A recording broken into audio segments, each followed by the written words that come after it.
And now, Trevor Lyman introduces all the Saturday soccer highlight action in Match of the Day.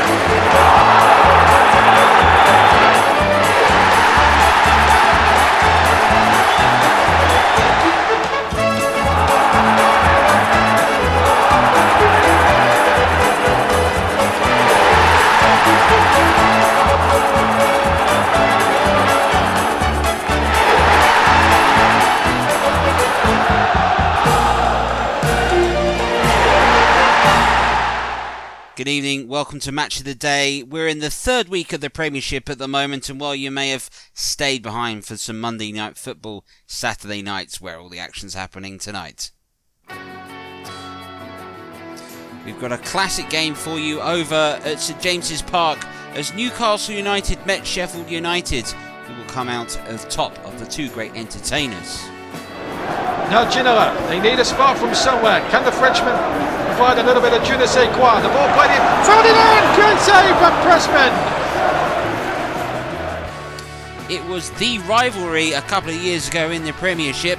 The departure of Alan Shearer means it might not so be the case. Blackburn woefully out of form.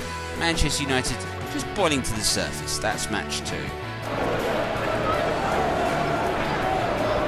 Beckham gets around Sherwood. Solskjaer. Cantona thought about the shot, does get the shot away, and it had to be parried away by Flowers. Of course, we'll also bring you all the goals of all the other events that's taken place this week in the Premiership.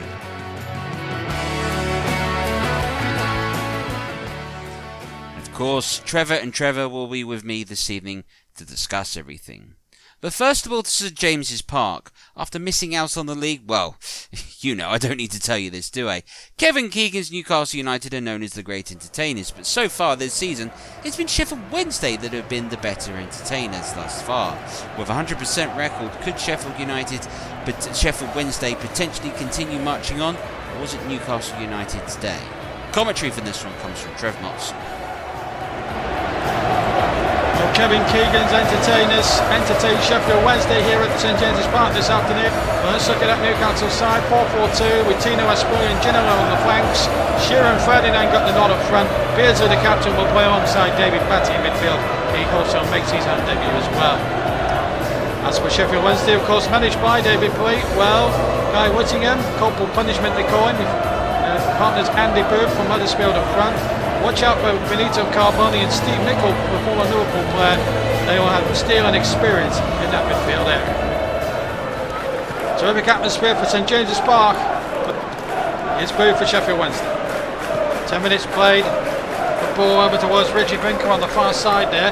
Taking it down nicely here. Blinker. Here's Guy Whittingham. Blinker now, where you get the shot in. Blinker shot! Oof! Just wide of Sinachek's far post. And not a lot to spare. A good start this from David Plate, Sheffield Wednesday. Blinker involved, brought Whittingham into it.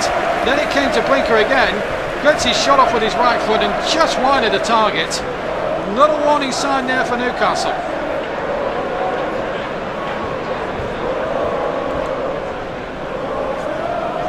So a goal kick there. A good start really from Sheffield Wednesday. And given away to Guy Whittingham, and Andy Booth might punish him now, and Andy Booth has scored!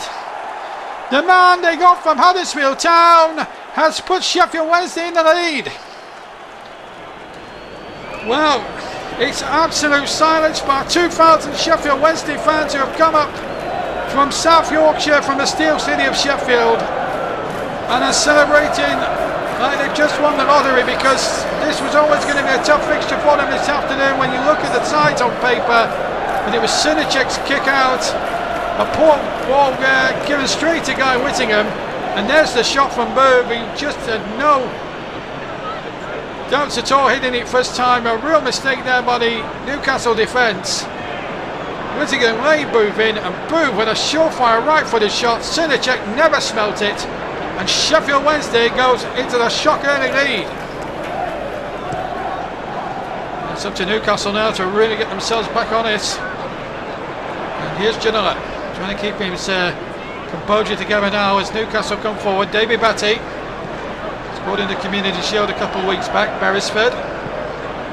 Beresford's cross looking towards Ferdinand on the far side, and the header over the top. Terrific header from Les Ferdinand. It might have been there, but terrific cross here. David Batty involved, and Ginola playing that in and just over the top.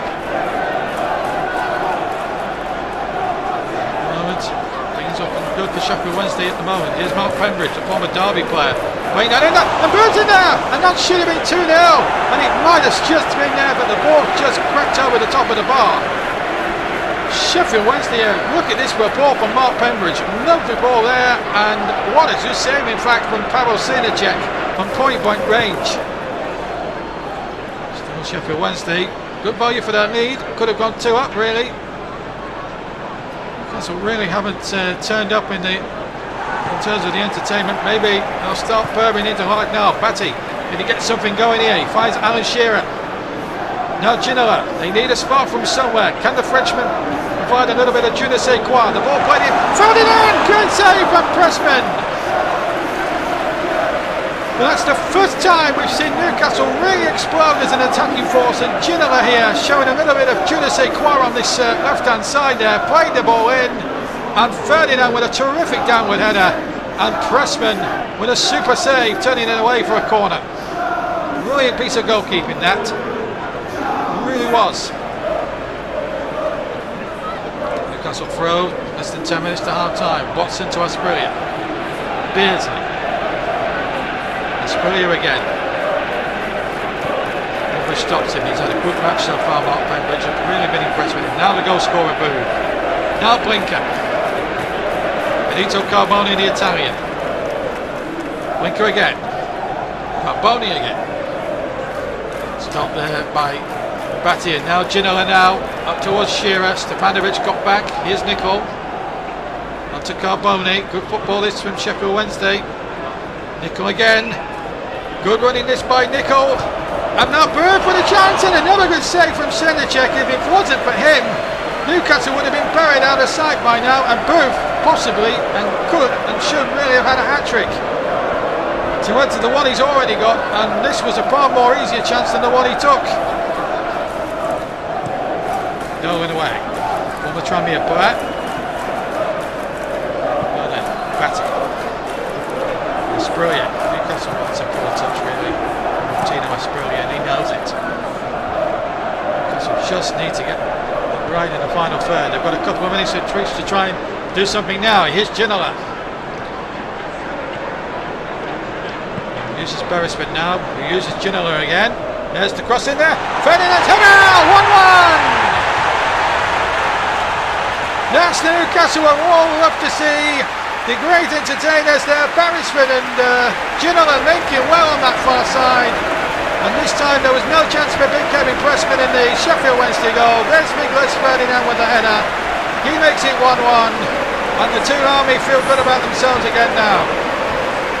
Ginola played Beresford in so that Ginola was better placed for a cross, and that's a good ball in there. And Ferdinand, something like 9 yards out, with a terrific header.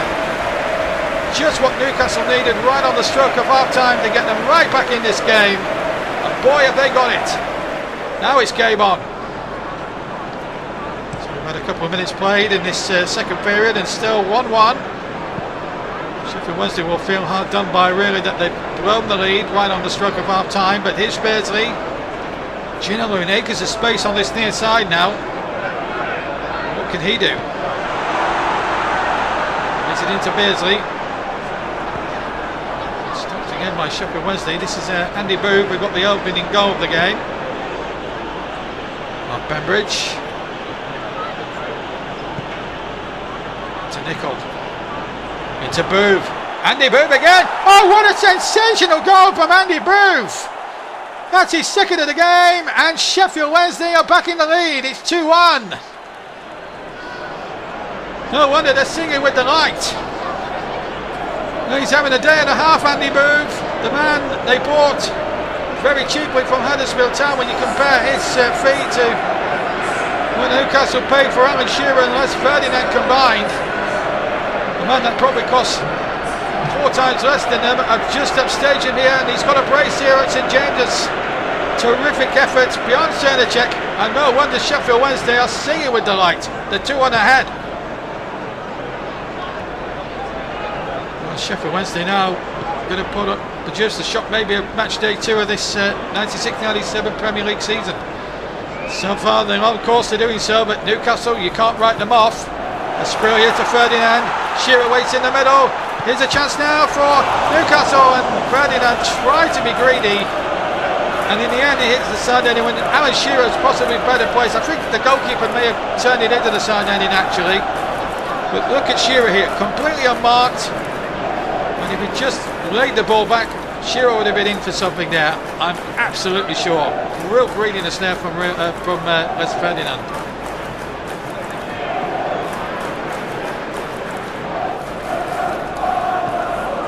Let's be on for disappointing Tino Asprilla. He's got pace to burn, and he's a good kid, the Northern Irishman. Side, of course, it's Ballinat, Andy Colville went the other way to Manchester United, and I think Newcastle probably got the better deal out of it. Gillespie caused all sorts of problems on the right flank, but it's on the left flank here with Ginola playing it in there. Ferdinand's up, Shearer's in there, but again Sheffield Wednesday hold out and Winker gets it out at the expense, I think, of a corner to Newcastle. It wasn't a particularly good clearance as it turned out from Reggie Brunker. So Beardsley with it. 20 minutes to play. Newcastle trailing by 2-1 here, and it goes towards Gillespie. Yes! 2-2! Keith Gillespie has come on as a substitute and has made it 2-2, and it was a free header, completely unmarked. Bad marking really from Sheffield Wednesday's point of view. David Puig will be absolutely tearing his hair out at that. And Kevin Keegan will be a relief man on the other bench. There's the corner, and look at that. Poor marking there. Gillespie catches in. 2 terrific headed goals that get Newcastle back out of trouble. And the crowd onside again. 2-2. Keith Gillespie for Newcastle. Elliott now on for Beresford, but it's Newcastle now in the ascendancy, you feel, with 5 minutes of the game to go.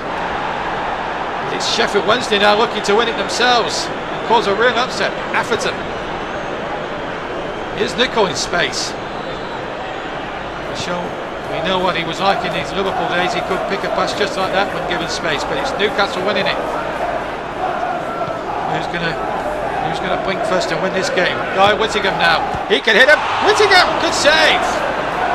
Well, they used to call him Guy Corporal Punishment Whittingham at Portsmouth, but now there's a mistake, and off the crossbar from Booth. My goodness me. Just about to talk about Guy Whittingham there. How he averaged a goal every game in his Portsmouth days. Almost getting one there for Sheffield Wednesday. The ball played back and Booth hit the bar. And Newcastle, again, could have been 3-2 down, and Booth should have completed a hat-trick. And he knows it. This minute of normal time then at St James's. It's still 2-2. Here's Booth looking for his hat-trick, but he's been dispossessed. Now Peacock to Ginola. Giving away to Atherton. Now Carboni. Sheffield Wednesday have given as good as they've got this afternoon, it has to be said. But here come Newcastle. Can their team of all-stars, attacking all-stars, come out on top? That's a good ball. Is Ferdinand onside? Yes, he is. Ferdinand deflected away for a corner. We're now into time added on at the end of this intriguing Premier League game, which at the moment stands at 2-2. But the ball played forward there, and Les Ferdinand just couldn't keep up, and in the end Sheffield Wednesday got players back, but it is a corner for Newcastle. Ginola to take it. Shearer's in there. Ferdinand's in there too. 4 Newcastle players, there's 7 back for Sheffield Wednesday. They've all played in there. David Batty's up there too. Comes out this here as far as Robbie Elliott. Now what can he do? Will he get a shot off himself? Elliott's still going. It's Robbie Elliott. It's Peter Beardsley. Blocked away. Now Guy Whittingham. Giving away once more. Now Elliott. Newcastle laying siege right at the end. We're playing on still. All eyes on the referee as the whistle was blown for the end of the game. What a fantastic result for Sheffield Wednesday. They deserved a point for their endeavours and their daringness to attack Newcastle at every conceivable opportunity. And in the end, Newcastle will see this as 2 points dropped, that's for sure. A brace from Booth, Ferdinand and substitute Gillespie with the 2 equalising goals for Newcastle. But Newcastle will see this as a real opportunity wasted. If they can't afford to drop many more points like this if they're going to topple Manchester United to win the Premier League crown. It's finished here at St James's Park. Newcastle 2, Sheffield Wednesday 2. Well, chaps, we've got to talk about what turned out to be an excellent game between two sides that continue to attack.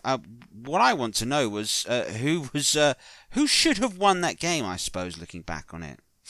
Well, the defending, first of all, was diabolical. It wasn't great from either side, and that made for a great game of football. It's early in the season. I thought a hot afternoon may have had a bit of a factor potentially. Look at the way the two sides played. They went out there to attack. I think David Pleat and Kevin Keegan were trying to win the result, and that's the right thing for the game. But you look back at the chances here, and Sheffield Wednesday will be asking just how they didn't take 3 points today. Well, Trevor, what's your views at the moment on Newcastle United? They haven't quite found that form of last season. Is it still a bit of hangover, or are they getting used to their new centre forwards? Well, to be fair, Trevor, it was their old centre forward, which he isn't really old, is he? But Les Ferdinand that provided it for them today. I think there's just a little bit of confidence lost, perhaps on last season, and they're struggling to find themselves a little bit, I think, so far this season. I'm not quite sure that Kevin Keegan has found the right formation. I think you allow that side to play with its wing-backs and allow them to attack, and a midfield for me of David Batty, Peter Beardsley, and Rob Lee's one of the best midfields in the Premiership. That, with an attacking lineup of Ginola, and then you've got the choice of Esprier or Ferdinand and Shearer. I think that's what he'll go for. I don't think this 4-4-2 is working for them. And a quick word from yourself, Trevor, on David Pleat's Sheffield Wednesday. Really good. I mean, we need to highlight Mark Pembridge because he was the man of the match. Created so much for everyone on that, and it really was a brilliant performance by him. And that's sometimes what you need. Good wingers that are prepared to run at players, prepared to cross and gamble, and that's exactly what took place and fully justified in the end. Well, Newcastle United and Sheffield Wednesday put on an absolutely fantastic show. Could that be matched at Old Trafford? Manchester United have a win and a draw so far this season, but were held in their first home game of the season in midweek. Would that all change, or would Blackburn Rovers go ahead and interrupt the party? Commentary for this one comes from Trevor Davis. For Alex Ferguson's side, this was supposed to be the great game for Alan Shearer to arrive and play against his opposition.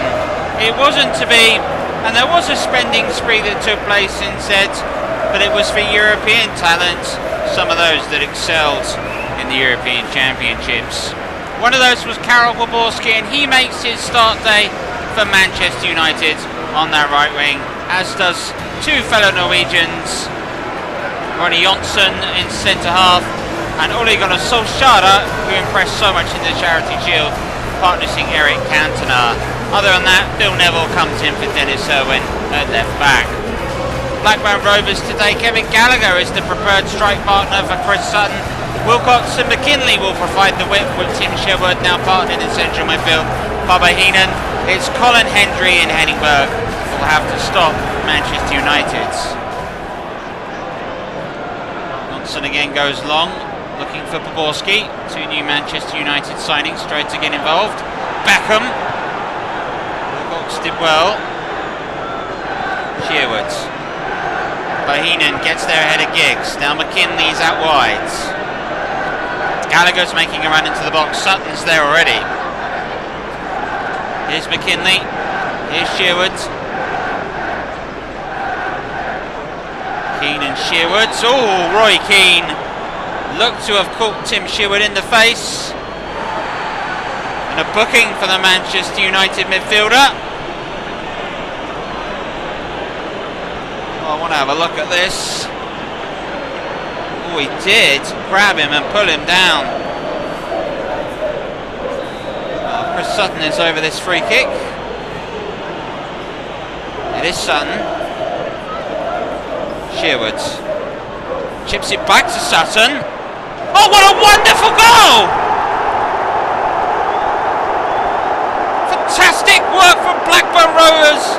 Chris Sutton has scored. You thought the free kick was going nowhere. None of it at all.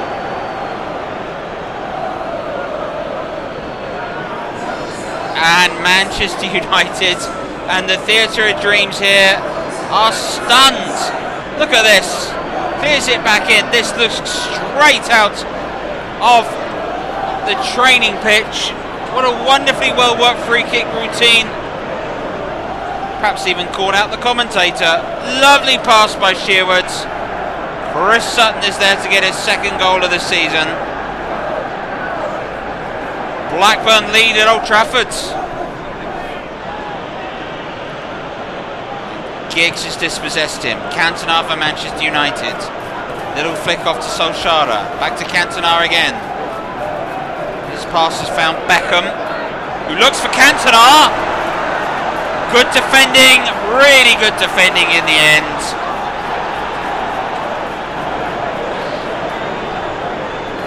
Well, that was wonderful work, and in the end, well spotted. Sutton's played in. Kevin Gallagher goes back across. McKinley! Oh, that was a huge chance, and if that goes in, what a moment that would have been for Blackburn Rovers. And when it came to McKinley, he's missed by a cat's whisper. Phil Neville. Giggs. Across to Beckham. 7 minutes till half time. Beckham gets around Sherwood. Solskjaer. Cantona thought about the shot, does get the shot away, and it had to be parried away by Flowers. It's the best bit of football Manchester United have played, and so late in the first half it's been the only real bit of football that they've played. Good touch there by Cantona, but it was only a shot from distance, and Flowers was equal to it. Beckham goes short to Giggs. Oh, it's a fraction wide from Solskjaer. Beckham's ball. Giggs is cross right footed. It was Sherwood against Solskjaer, unlucky. 5 minutes to go till the halfway mark, and Blackburn Rovers lead by a goal to nil. Could have been more.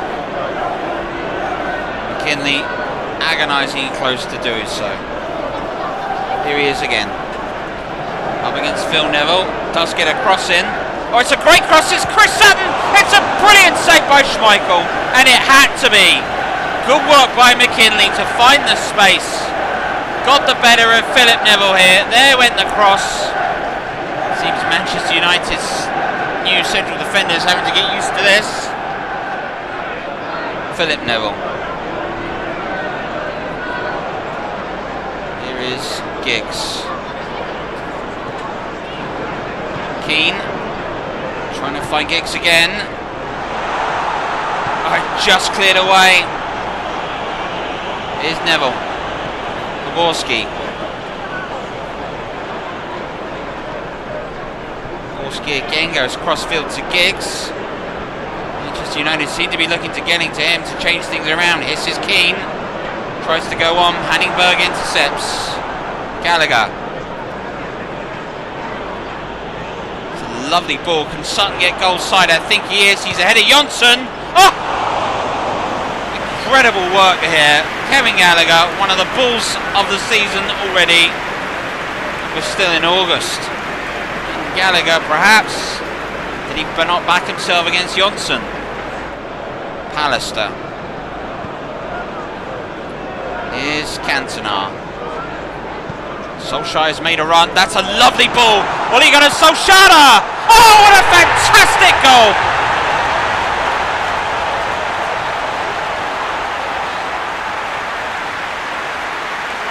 His first goal in the Premiership, his third of the season, but it was set up by a delightful pass from Eric Cantona. Look at that. Right through the heart of Blackburn Rovers defence, and Manchester United have drawn level. That really was top draw. Brilliant there by Cantona. Solskjaer with the strength to hold off Hendry and to finish it past Flowers. That's a brilliant goal. Maybe that eases just a bit of the pressure, but Manchester United have certainly been second best in this game. With Eric Cantona, they do have a touch of genius at times on the pitch. This is McKinley again. Sherwood found space. Beckham, good challenge. Solskjaer. Borski. Manchester United certainly keeping the ball a little bit better in this half. Giggs. You see more of it. That's a good looking cross, and that's the second goal. And in a flash, Manchester United have turned it around. And Cantona is the provider and now scorer.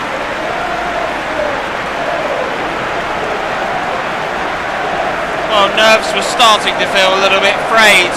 The Manchester United players seem to have had a cup of tea and sorted themselves out. Lovely ball by Keane out wide. Giggs here, running, getting the better of Jeff Kenner. What an excellent cross, and Cantona, that is meat and drink for a man of his abilities.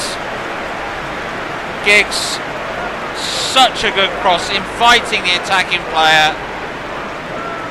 And Hendry could not stop Cantona.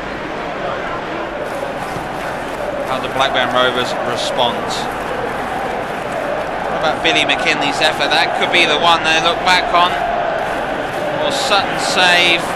Or so say Sutton's effort that was saved by Schmeichel. Football is a game of 5 margins. Keane. Cantona. Solskjaer ahead of him. Giggs is here now. Referee there. This is Billy McKinley caught Ryan Giggs. I thought this looked a foul. Yeah, he does catch him. David Beckham is over this. Certainly showed an ability with a dead ball. Does he fancy this? Yes, he does! Absolutely brilliant goal! A brilliant free kick from David Beckham makes it 3. And it's David Beckham's first direct free kick in the Premiership. Flowers got a hand to it, but Beckham had it so well placed. On Flowers' point, it seemed to be past him before he could get to it. And young Beckham has his second goal of the season.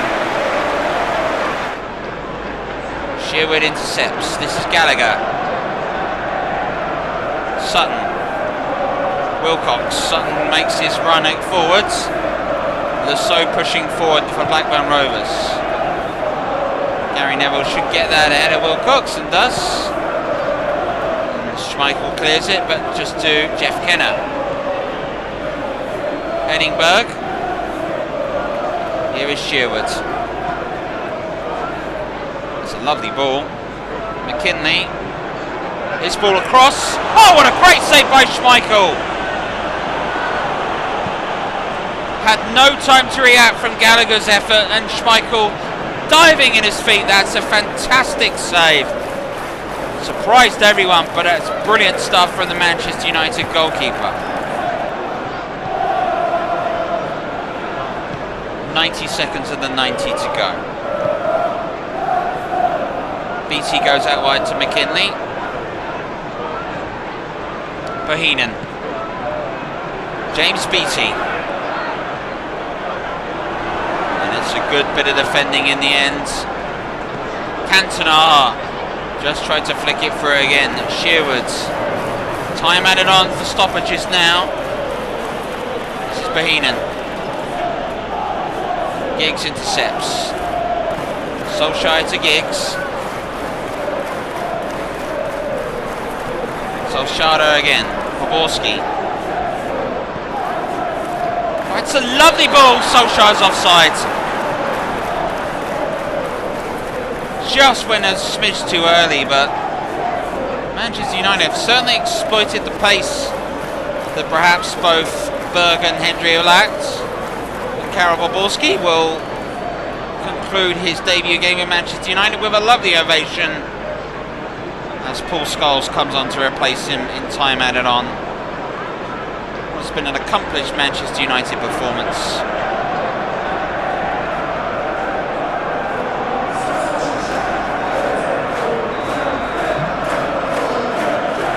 So, we wait to see how much more time the referee will add. That's all he will.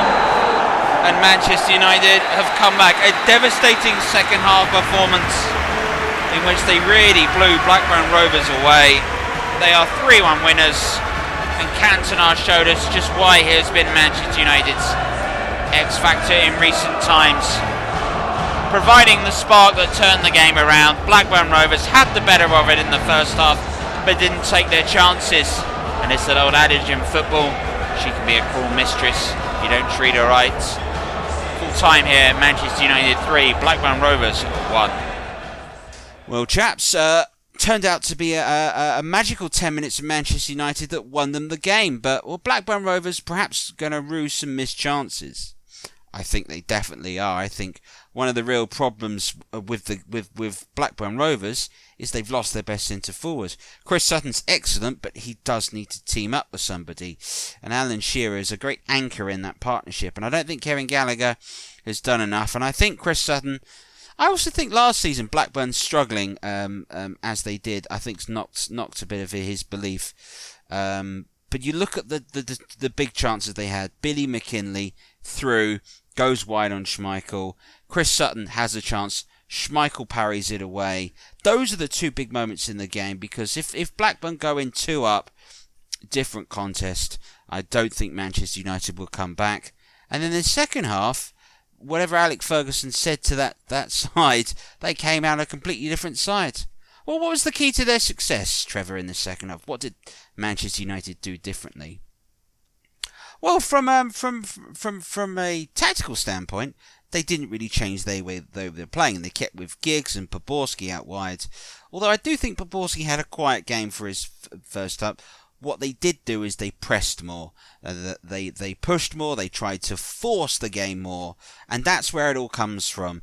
Ultimately, though, they pressed it so they could get it to the creative player. Get it to Giggs. Get it to Beckham, who I thought had a decent game today. Get it to Cantona, that I thought was exceptional. Worthy of the man of the match performance. And really good. You mentioned him, Trevor. David Beckham. Bit of a dead ball specialist. Well, the free kick's fantastic, first and foremost. That's the thing that's worth looking at. Let's take a little look at it. When you see this free kick, he's just got wonderful technique. He stands side onto the ball, gets a real amount of whip onto it, and it's the power and it's the curl which is too much in the end for Flowers. And I think England have got to be delighted. I think, the way England play... with crosses, we've got someone like this. Glenn Hoddle must be absolutely licking his lips at the prospect. Of course, England's get their World Cup campaign underway to Moldova. That's coming up very shortly, but it was a brilliant performance all the way round. Right, now it's time to go and wrap up all the rest of the goals that took place today in the Premiership. Report here comes from Trevor Sinstadt. Arsenal maintain their perfect start to the season with a perfect bit of football. Young Frenchman Patrick Vieira getting his first goal for his brand new club. What a goal it was, mind you. Arsenal continued to dominate the play in the second half, and an old face came back to join them. It was Chris Kawomia. You might remember him. He teamed up with Ian Wright and get his goal. A rumoured loan move to Le Havre may be on the cards, you wonder. Will that change at the moment based on that performance? There were chances for Leicester City that tried to pull something back here at Filbert Street. The closest they ever got was from Steve Guppy, who tried to dance his way through Arsenal's famous defence, but his right-footed shot just went wide of David Seaman at the vital moment. Arsenal, though, were able to wrap things up at the end. Substitute Ray Parlour was able to dance through, played through by Ian Wright. His cool finish was able to be slotted past Casey Keller. Arsenal 3-0 winners, looking imperious at the start of the season. Liverpool beat Sunderland to get their first win of the season underway, and Stan Collymore got the only goal of the game. Good strength shown off and a good cool finish past Tony Cotton to put Liverpool in the lead in front of the Kop. But in the second half, Liverpool were under constant pressure, and it was thanks to no reasons to this miss by Kelly, which he may want to see again, but also a brilliant save from David James. Bracewell's cross was met by Niall Quinn. It looked to be looping over David James that parried it over at the last second. That's why Liverpool won 1-0.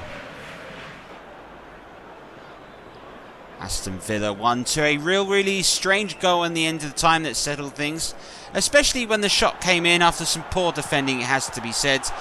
Then suddenly, look at this by Daly to hesitate. And Julian Jurchin, signed from Leicester City, was brave enough to head the ball in on the line and win the game for Aston Villa. Chelsea and Coventry City was a game which was set up by two class moments. This bit said to be said was a great cross, but offside there for Mark Hughes. You can well see there he was quite a long way off. Chelsea learnt their lessons, and it was the Italian connection that ended up breaking the deadlock. Vialli and Di Matteo combining, and Craig Burley getting his goal of the Premiership season. This lovely little strike that could not be stopped. But it wasn't to be said there was an equaliser on the cards, and it did arrive. In the end, it was poor defending, it has to be said, from Burley himself, and Noel Whelan categorised to get his second goal of the season and strike the ball home. 1-0 on the points shared. Chelsea will wonder how, because they dominated the match. Tottenham have had a really indifferent start to the season. Manager Jerry Francis said they needed to get more creative, and that's just what happens. Jason Dezelle played in Chris Armstrong to strike the ball home and put them in the lead. But it wasn't a lead they could sustain. Everton continued to push forwards. Barnby played in Andy Hinchcliffe, who looked to square it across goal to find an Everton player. He found a Tottenham Hotspur player though. Sol Campbell's unfortunate own goal perhaps robbed Spurs of a vital win for them. It's an indifferent start to the season for both clubs, to be fair. Nottingham Forest had a really good start to the match, but eventually were undone by this cross by Branco. Mikael Beck, the informed centre-forward, striking again. And Forest is starting to wonder at the moment just what they've got to do to buy a win this season. Well, one thing they do have is a lot of character, and that showed right at the end of the game. A minute into time added on, Ian Wome's long cross was met by Brian Roy, who headed home his first goal in a Nottingham Forest shirt for this season, and saved them a point right at the very end at the City ground. West Ham United and Southampton showed that it was the late show in the end, but sometimes the old ways are the best. Stan Lazaridis played in Bishop, who looked to play a little ball into Indawi, who just turned at a fraction, and that was enough to catch Dave Besson out and give Southampton the lead with 15 minutes to go. This sparked a match which was heading towards a dire 0-0 into fantastic conclusion, especially when Matt Letizier's cross was headed over by Maddison late in the game. And it was from set pieces that Southampton continued to create their chances. Letizier's corner, Matt Oakley heading over from a short distance of time. From the resulting goal kick that took place turned out to be one of the best moves of the season. Dowie ended up flicking the ball after getting the original flicker from Hartson to Futur. Here's the little ball across, Hartson stroking the ball home from close range. 2-0 West Ham United, and John Hartson getting his first goal for his new club. Leeds United and Wimbledon played other game that's turned out to be one of the real sleepers of the match. Not because it was a bad game, because it seemed one of the best goals that you'll see so far. This brilliant one by Marcus Gale and fantastic hit by Nigel Martin could be a tender for goal of the month, if not goal of the season. Leeds United, though, were able to strike back. Chris Perry was caught out by Brian Dean from a tight angle, though he coolly laid it back to Tony Yeboah, and his finish couldn't have been better placed. Leeds United have been struggling of recent and late, but we'll be delighted to know that they found a winner in the second half. And it's a young man you may get to know a lot more of. Ian Hart using his unfavoured right foot to strike the ball past in the end and win the game for Leeds United, their first home win of the season. Right, so let's go ahead and look at the top of the Premiership. A 100% record, a +7 goal difference. Arsenal must be absolutely delighted that they made the decision to get rid of Bruce Rioch based on what's happened at the moment. No longer boring sides up to submission. Wonder if they will look elsewhere for a new manager at the way things are going. Sheffield Wednesday, after that draw, remained second, as did Manchester United. They're the two sides that have won 2 games this season, as of Aston Villa, who are into 4th place ahead of Newcastle United. Liverpool still remained 10th in the middle of the table. Nottingham Forest are up to 8th. The lower half of the table, Blackburn Rovers, Southampton and Wimbledon are all winless after 3 games, all with -4 in the goal difference, all sitting in the relegation zones.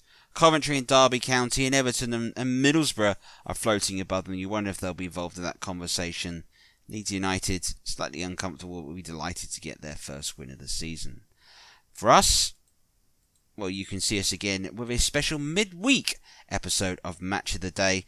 Join us for all the action taking place in the Premiership, including the last ever Tyne Tees derby taking place at Roker Park. We'll be on air at 10:30 for that. Well, thanks to Trevor and Trevor today for joining us in a game in which it proves that you don't have to play really well. You just have to play really well in very small doses to win this. Football, I believe it was said by a commentator, she can be a cruel game, but it's just one of those things you've got to take your chances. And for Sheffield Wednesday and Blackburn Rovers, they really didn't. From all of us, bye-bye.